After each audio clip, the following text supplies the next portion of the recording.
তাদের কথা এই চুপ থাক ভাই। এটা হচ্ছে রেনল্ডস নাম্বার অ্যাপারেটাস। আর রেনল্ডস নাম্বার অ্যাপারেটাস দিয়ে আমরা বলতে পারবো যে একটা কি ল্যামিনার নাকি টার্বুলেন্ট নাকি ট্রানজিশনাল, এই জিনিসটা আমরা একবার দেখতে পারবো এই পাইপের ভিতরে দেখা দেবো।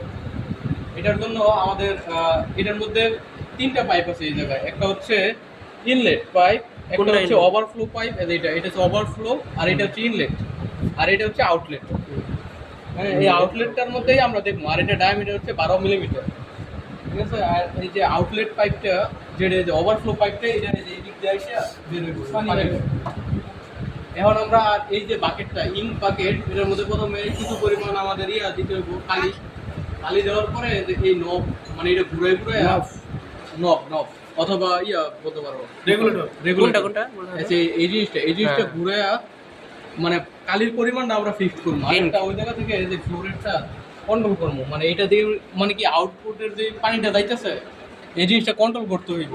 যদি আমি এই জিনিসটা বেশি খুলে দেই, তার মানে কি পানি অনেক বেশি পরিমাণ যাইবো, বেশি হইব, তখন টার্বুলেন্ট হইব।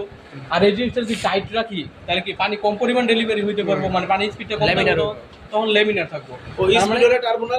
এই জিনিসটা যত খুলে দিব তত টার্বুলেন্ট হইব, আর এই জিনিসটা যত টাইট থাকবে তত ল্যামিনার হইলে কি দেখা যাবে যে এটা ভিতরে যে কালিটা আসতেছে, কালিটা একবারে স্ট্রেট লাইন আসবে, স্ট্রেট লাইন। আর কি, আর যখন ট্রানজিশন নেবো তখন কালিটা হালকা হালকা ভাইব্রেট করবো, মানে স্ট্রেট থেকেই ভাইব্রেট করবো, কিন্তু পুরোপুরি মিক্স হয়ে যাবো না। কিন্তু যখন টার্বুলেন্ট হবো তখন এই জেট থেকে বের হওয়ার সাথে সাথে এই কালি পুরোটা পানির সাথে মিশে যাবে। একবার জেটের সাথে মিশে গিয়া পরে এটা আউটলেট দিয়ে বের হবে। তাহলে এটা কি তখন স্পিড থাকবে বেশি? তখন স্পিড বেশি। তাহলে এইটি দেখে বুঝতে পারবা একটা হচ্ছে ল্যামিনার, ট্রানজিশনাল, টার্বুলেন্ট, ফুল টার্বুলেন্ট মানে কি বের হওয়ার সাথে সাথে মিশে যাইতেছে, অনেক খারাপ অবস্থা। আচ্ছা ডাটা রেডি। আর এটার ভিতরে কি, এটার ভিতরে সিলিকা বল দেওয়া আছে। সিলিকা বল দিয়ে দিছে, মানে এই জায়গায় যে ইনলেট দিয়ে যে পানিটা ঢুকতেছে, পানিটা ঢুকার পরে যে পানির মধ্যে একটা ঢেউ তৈরি হইতে পারে, ঠিক না? ওই ঢেউ, তারপরে বিভিন্ন বটেক্স, মানে বুদবুদের কারণে পানির যে এদের কনস্ট্যান্ট হেডটা ঠিক থাকবো না, হেডের পরিমাণ কনস্ট্যান্ট থাকবো না। এই কারণে ওইটা মিনিমাইজ করার জন্য আমাদের এদেরকে সিলিকা বল দেওয়া হয়েছে।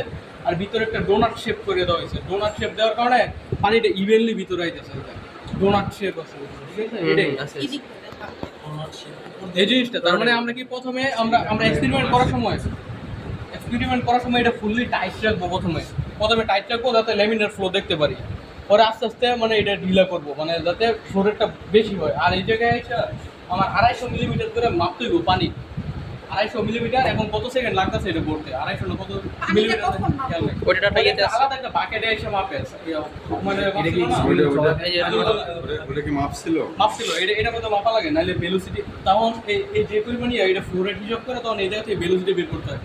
ভেলোসিটিটা রেনল্ডস নাম্বার বের করতে হয়, তখন দেখতে হয় যে ওই রেনল্ডস নাম্বারটা মানে 2000-এর নিচে কিনা। যদি আসে তাহলে এটা ঠিক আছে।